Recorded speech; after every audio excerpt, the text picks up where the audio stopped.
हम लोग अभी तक एनसीईआरटी एक्सरसाइज 8.2 का क्वेश्चन नंबर 3 तक देख चुके थे और आज हम लोग एनसीईआरटी 8.2 का क्वेश्चन नंबर 4 देखने जा रहे हैं। लेकिन क्वेश्चन नंबर 4 बनाने से पहले चैनल को सब्सक्राइब कर दें एंड वीडियो को लाइक और शेयर भी जरूर कर दें।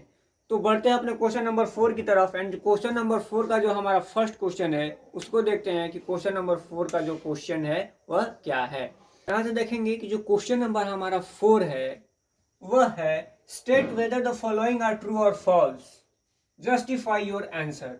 बोल रहा है कि आपको बताना है कि जितने भी क्वेश्चंस हैं या जो भी दिया जा रहा है वह ट्रू है या फॉल्स है, यानी कि वह जो आपको लिखा हुआ है वह सही लिखा है कि गलत लिखा है, इसको आपको बताना है। और अगर गलत है तो क्यों गलत है, या फिर सही है तो किस तरीके से सही है, ये भी आपको दिखाना है। तो बढ़ते हैं क्वेश्चन के नेक्स्ट पड़ाव की तरफ। जो क्वेश्चन 4 का जो फर्स्ट नंबर है वह बोल रहा है sine A plus B is equal to sine A plus sine B. Sine A plus sine B बोल रहा है कि साइन ए प्लस बी का जो वैल्यू होता है वह sign A plus sine B के वैल्यू के बराबर होता है। अब इसको पता करने के लिए हमको इसका सॉल्यूशन करना पड़ेगा कि साइन ए प्लस बी का वैल्यू और sign A plus sine B का वैल्यू बराबर होता है कि नहीं। अगर होता है तो ट्रू हो जाएगा, अगर नहीं होता है तो यह फॉल्स हो जाएगा। तो बढ़ते हैं हम अपने सॉल्यूशन की तरफ। आइए सॉल्यूशन करके पता करते हैं कि साइन ए प्लस बी का वैल्यू और sign A plus sine B का वैल्यू बराबर होता है या नहीं। तो यहां से सबसे पहले हम लोगों को मानना होगा let A is equal to and B is equal to. अब सबसे पहले ए एंड बी का वैल्यू हमको मानना होगा। अब देखिए ए और बी का वैल्यू वैसा ही मानेंगे कि दोनों को ऐड करने पे हमारा ट्रिग्नोमेट्रिक जो वैल्यूज था, जो ट्रिग्नोमेट्रिक वैल्यू हमने इतना किया था, दोनों को ऐड करने पे इन सभी के बीच में आना चाहिए, या तो 0 या 30 या 45 या 60 या 90। और ए का जो वैल्यू है वो भी इन्हीं में से लेना है एंड बी के वैल्यू को भी इन्हीं में से लेना है, और दोनों को ऐड करें तो इन्हीं में से आना चाहिए, तभी हम लोग का इसका आंसर राइट पता चलेगा। अगर हम ए को 45 डिग्री ले लेते हैं एंड बी को 30 डिग्री ले लेते हैं, और अगर इसको हम लोग दोनों को ऐड करेंगे तो हमारा हो जाएगा 75 डिग्री, जिसका वैल्यू हमको पता नहीं है। इसलिए हमको ये दोनों वैल्यू ऐसे लेने होंगे जिसको ऐड करने पे हमको इनका वैल्यू पता होना चाहिए। तो यहां से हमने क्या किया, यहां से हमने ए का वैल्यू 30 रख लिया, ए का वैल्यू 30 मान लिया एंड बी का वैल्यू 60 मान लिया। हमको 30 डिग्री का भी वैल्यू उसका पता है, 60 का भी पता है, और दोनों को ऐड कर देंगे तो यह 90 डिग्री हो जाएगा, जिसका भी वैल्यू हमको पता है। तो हम दोनों 45 डिग्री भी ले सकते हैं, यानी कि 30 और 60, और दोनों को 45 डिग्री ले सकते हैं। तो सबसे पहले हमने क्या किया, ए को 30 डिग्री मान लिया एंड बी को 60 डिग्री मान लिया। अब क्वेश्चन में इन वैल्यूज को हम इस फॉर्मेट में पुट करके देखेंगे कि लेफ्ट हैंड साइड का जो वैल्यू है हमारा वह राइट हैंड साइड के वैल्यू के इक्वल है कि नहीं। अगर इक्वल आएगा तो यह ट्रू है, इक्वल नहीं आएगा तो यह फॉल्स है। इसी फॉर्मेट में रखते हैं। दिया था sign A plus B, sine ए के जगह पे 30 डिग्री एंड प्लस बी के जगह पे 60 डिग्री इज इक्वल टू में क्या दिया था, साइन ए यानी ए के जगह पे 30 डिग्री प्लस साइन बी दिया था, यानी कि साइन बी के जगह पे 60 डिग्री। इन दोनों को ऐड करेंगे तो क्या हो जाएगा हमारा, इन दोनों को ऐड किए 60 प्लस 30 90 डिग्री, और इधर क्या बचा हमारा sine 30 degree plus sine 60 degree. अब देखेंगे साइन 90 डिग्री, साइन 90 डिग्री का जो वैल्यू होता है वह होता है हमारा 1 is equal to sine 30 degree का वैल्यू कितना होता है, साइन 30 डिग्री का वैल्यू होता है 1/2 प्लस साइन 60 डिग्री का वैल्यू होता है √3/2। अब यहां से देखें हम कि यहां से हमारा फ्रैक्शनल एडिशन है। फ्रैक्शनल एडिशन में जब डिनोमिनेटर सेम रहता है तो वह एज इट इज उतर जाता है, दोनों डिनोमिनेटर होके एक हो जाता है, एंड ऊपर का एज इट इज वैसे ही हम लोग लिख देंगे। तो अब बताइए, आप खुद देख के बताइए, क्या जो 1 है वह 1 प्लस √3/2 के बराबर है। जो 1 है वह 1 प्लस √3/2 के बराबर में नहीं है, इसलिए ये जो हमारा क्वेश्चन 4 का फर्स्ट नंबर बोल रहा है कि sine A plus B is equal to sine A plus sine B होता है, तो ये जो बोल रहा है यह हमारा फॉल्स बोल रहा है, यह गलत बोल रहा है। और इसी तरह क्वेश्चन नंबर 4 का जो फर्स्ट नंबर है वह हो जाएगा हमारा फॉल्स। अब देख लेते हैं हम लोग क्वेश्चन नंबर 4 का सेकंड नंबर। क्वेश्चन 4 का सेकंड नंबर बोल रहा है the value of sine theta increases as theta increases. ये बोल क्या रहा है, बोल रहा है कि साइन थीटा का वैल्यू इंक्रीज करेगा जब हम थीटा के वैल्यू को इंक्रीज कराएंगे। बोल रहा है कि जैसे जैसे थीटा का वैल्यू इंक्रीज करेगा वैसे ही साइन थीटा का भी वैल्यू इंक्रीज करेगा। जैसे कहने का मतलब क्या कि मान जाइए कि 1 रुपए में अगर 1 पेन मिल रहा है तो 2 रुपए में 2 पेन मिलेगा, यानी कि यहाँ से रुपया 1 से बढ़कर 2 हो गया तो पेन भी 1 से बढ़कर 2 हो गया। यानी कि यहाँ पे क्या हुआ, यहाँ पे रुपया बढ़ रहा है तो पेन का संख्या भी बढ़ रहा है। इसी तरीके से यह बोल रहा है कि अगर थीटा का हम लोग वैल्यू बढ़ाएंगे तो साइन थीटा की वैल्यू बढ़ेगा। ये सही है या गलत, सोल्यूशन करके हम लोग देख लेते हैं। तो बढ़ते हैं हम लोग सोल्यूशन की तरफ। सोल्यूशन में सबसे पहले थीटा अगर 0 डिग्री होगा तब साइन थीटा का वैल्यू कितना होगा, तब साइन थीटा का वैल्यू 0 होगा। थीटा 0 डिग्री होगा तो साइन थीटा का वैल्यू 0 होता है, क्योंकि साइन 0 डिग्री का वैल्यू 0 होता है। अगर थीटा को 0 डिग्री से इंक्रीज करके हम 90 डिग्री पे कर दें तो जो साइन 90 डिग्री का वैल्यू होता है वह क्या होता है, वह हो जाता है हमारा 1। यानी कि यहां से हम क्या देखें कि थीटा को 0 डिग्री से इंक्रीज करके 90 डिग्री किए तो हमारा साइन थीटा का वैल्यू 0 से इंक्रीज होके 1 हो गया।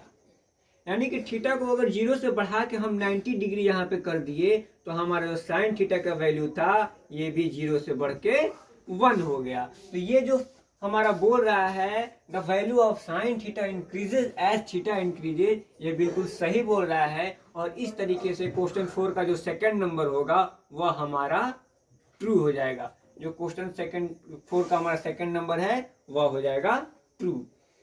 अब देख लेते हैं हम क्वेश्चन नंबर 4 का थर्ड नंबर है। क्वेश्चन 4 का थर्ड नंबर बोल रहा है the value of cos theta increases as theta increases. Same पहले वाले क्वेश्चन के जैसे ही है, सिर्फ साइन थीटा के जगह पे कॉस थीटा कर दिया है। यानी कि ये बोल रहा है कि जब हम थीटा के वैल्यू को इंक्रीज करेंगे यानी कि बढ़ाएंगे तो हमारा कॉस थीटा का भी वैल्यू बढ़ जाएगा। तो सॉल्यूशन करके देख लेते हैं कि थीटा के वैल्यू को इंक्रीज कराने पे कॉस थीटा का वैल्यू इंक्रीज हो रहा है या नहीं। अगर थीटा के वैल्यू को इंक्रीज कराने पे कॉस थीटा का भी वैल्यू इंक्रीज होगा तो ट्रू होगा, अगर नहीं होगा तो फॉल्स होगा। तो देखिए थीटा को अगर हम लोग 0 डिग्री ले लेते हैं, क्योंकि 0 डिग्री से छोटा नहीं लेते हैं खासकर टेंथ में, तो 0 डिग्री ले लेते हैं। तो जब थीटा 0 डिग्री लेंगे तो कॉस थीटा का वैल्यू क्या हो जाएगा, यानी कि कॉस 0 डिग्री का वैल्यू हो जाएगा 1। थीटा 0 डिग्री लिए तो कॉस थीटा का वैल्यू हो गया 1। अगर थीटा के वैल्यू को 0 डिग्री से हमने इंक्रीज करके 90 डिग्री कर दिया तो जो हमारा कॉस थीटा का वैल्यू होता है यानी कि कॉस 90 डिग्री का वैल्यू कितना हो जाता है, 0। यहां से हमने क्या देखा कि थीटा के वैल्यू को 0 से इंक्रीज करके जब हमने 90 किया, यानी कि थीटा के वैल्यू को 0 से बढ़ा के जब हम 90 पर ले गए, 0 से बढ़ा के जब हमने 90 किया तो हमने क्या देखा कि जो कॉस थीटा का वैल्यू है जो वह 1 से घट के 0 डिग्री पे जाता है। यानी कि यहाँ पे थीटा को हमने क्या किया है, थीटा को हमने इंक्रीज किया है। जब थीटा को हमने इंक्रीज किया तो हमने क्या देखा कि जो कॉस थीटा का वैल्यू है वह क्या हो रहा है, वह डिक्रीज हो रहा है। यानी कि थीटा के वैल्यू को इंक्रीज करने पे कॉस थीटा का वैल्यू डिक्रीज होता है। तो ये फॉल्स हो जाएगा। जो क्वेश्चन 4 का हमारा थर्ड है वह फॉल्स हो जाएगा, क्योंकि क्वेश्चन 4 का जो थर्ड बोल रहा है वह बोल रहा है कि थीटा के वैल्यू को इंक्रीज करने पे कॉस थीटा का भी वैल्यू इंक्रीज होता है। लेकिन हमने सोल्यूशन करके ये पता किया कि थीटा के वैल्यू को जब इंक्रीज करेंगे तो कॉस थीटा का वैल्यू इंक्रीज नहीं होगा बल्कि डिक्रीज होगा। तो ये जो क्वेश्चन 4 का थर्ड है ये भी हमारा फॉल्स हो जाता है। अब देख लेते हैं हम अपने क्वेश्चन 4 का 4 नंबर। देखिए क्वेश्चन 4 का जो 4 नंबर बोल रहा है वो बोल रहा है sine theta is equal to cos theta for all values of theta. Question 4 का 4 बोल रहा है कि साइन थीटा का वैल्यू कॉस थीटा के बराबर होता है थीटा के सभी मानों के लिए। यानी कि अगर थीटा को 0 डिग्री रखेंगे तभी भी साइन थीटा का वैल्यू कॉस थीटा का वैल्यू बराबर होगा। थीटा को अगर 45 डिग्री रखेंगे तो भी साइन थीटा और कॉस थीटा का वैल्यू बराबर होगा। या फिर अगर थीटा को 0 डिग्री रखेंगे तो भी साइन थीटा और कॉस थीटा का वैल्यू बराबर होगा। तो हम ये रख के देख लेते हैं कि थीटा के सभी मानों के लिए कॉस थीटा और साइन थीटा का वैल्यू बराबर होता है या नहीं। तो सबसे पहले हमको क्या पता है, सबसे पहले हमने 0 डिग्री पे रखे थे। तो यहाँ पे अगर हमने let theta is equal to 0 degree कर लिया, थीटा को अगर हमने 0 डिग्री मान लिया, तब देख रहे हैं साइन थीटा और कोस थीटा का वैल्यू बराबर आ रहा है कि नहीं। तो साइन थीटा की जगह पे हमने रखा 0 degree is equal to cos, और थीटा की जगह पे रख दिया 0 डिग्री। हमको पता है साइन 0 डिग्री का जो वैल्यू होता है वह क्या होता है, वह होता है 0, एंड कॉस 0 डिग्री का जो वैल्यू होता है वह होता है 1। तो हमने यही पे इसको देख लिया कि क्या, आप ही बताइए, क्या 0 1 के बराबर होगा? कभी नहीं। क्या 0 1 के बराबर होगा? कभी नहीं होगा। इसलिए हमने पहले ही ये देख लिया कि साइन के थीटा के सभी वैल्यूज के लिए साइन थीटा और कॉस थीटा का वैल्यू बराबर नहीं होता है, क्योंकि साइन 0 डिग्री का वैल्यू 0 होता है लेकिन कॉस 0 डिग्री का वैल्यू 1 होता है, जो कि आपस में बराबर नहीं है। सिर्फ theta is equal to 45 degree के लिए ही साइन थीटा और कॉस थीटा का वैल्यू बराबर होता है, क्योंकि sine 45 degree is equal to cos 45 degree, और साइन 45 डिग्री का वैल्यू होता है 1/√2, और कॉस 45 डिग्री का भी वैल्यू होता है 1/√2, जो दोनों आपस में बराबर है। तो केवल theta is equal to 45 degree, केवल थीटा की जगह पे 45 डिग्री रखेंगे तभी हमारा साइन थीटा और कॉस थीटा का वैल्यू बराबर होगा, और किसी भी थीटा के मान के लिए साइन थीटा और कॉस थीटा का वैल्यू बराबर नहीं होता है। लेकिन ये बोल रहा है कि थीटा के सभी मानों के लिए साइन थीटा और कॉस थीटा का वैल्यू बराबर होता है। तो ये जो बोल रहा है वो बोल रहा है गलत, और इस तरीके से हमारा क्वेश्चन 4 का 4 नंबर हो जाएगा फॉल्स। अब देख लेते हैं हम लोग क्वेश्चन नंबर 4 का 5 नंबर और 8.2 एक्सरसाइज 8.2 एनसीईआरटी का लास्ट क्वेश्चन। ये लास्ट क्वेश्चन सॉल्व करने से पहले वीडियो को प्लीज लाइक करें, शेयर करें, एंड चैनल को सब्सक्राइब करना बिल्कुल भी ना भूलें। और नेक्स्ट क्लास हम लोग का इम्पोर्टेंट होने वाला है, क्योंकि नेक्स्ट क्लास में आपको हम बताएंगे कॉम्प्लीमेंट्री एंगल्स के बारे में, कॉम्प्लीमेंट्री एंगल्स एंड उससे रिलेटेड हमारा ट्रिग्नोमेट्रिक रेशियोज के बारे में कल बताएंगे। तो कल का क्लास बहुत इंपॉर्टेंट होने वाला है, कल के क्लास को बिल्कुल भी स्किप मत कीजिएगा, क्योंकि कल के क्लास के बेसिस पे आपका जो भी नेक्स्ट क्लास होगा, जो भी एक्सरसाइज 8.3 होगा, वो कल के क्लास पे बेसिस ही सभी रहेंगे।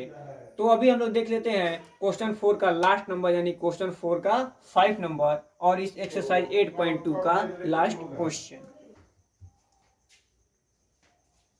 देखिए जो क्वेश्चन 4 का जो 5 नंबर बोल रहा है, 5 नंबर बोल रहा है cot theta is not defined for a is equal to 0 degree. बोल रहा है कि यदि a के जगह पे हम लोग 0 डिग्री रखें, यदि a का वैल्यू 0 डिग्री रखेंगे तो cot a का जो वैल्यू होगा वह डिफाइंड नहीं होगा, यानी कि cot a का कोई भी एक्चुअल वैल्यू नहीं आएगा। तो ये वैसे भी देख रहा है कि ये जो बोल रहा है वह बिल्कुल ही सही बोल रहा है। क्यों? क्योंकि हम लोग यहाँ पे देख लेते हैं कि जब हमको क्या दिया है, गिवन हमको दिया क्या है कि a की जगह पे हम लोग को रखना है 0 डिग्री, और a की जगह पे 0 डिग्री रखने पे cot a का वैल्यू डिफाइंड नहीं आता है, यही ये बोल रहा है। तो हमने क्या किया, cot a यानी कि cot 0 डिग्री रखा, और हमको पता है cot 0 डिग्री का जो वैल्यू होता है वो अनडिफाइंड होता है। अनडिफाइंड जिसको हम लोग सोया हुआ 8 इस तरीके से बनाते हैं।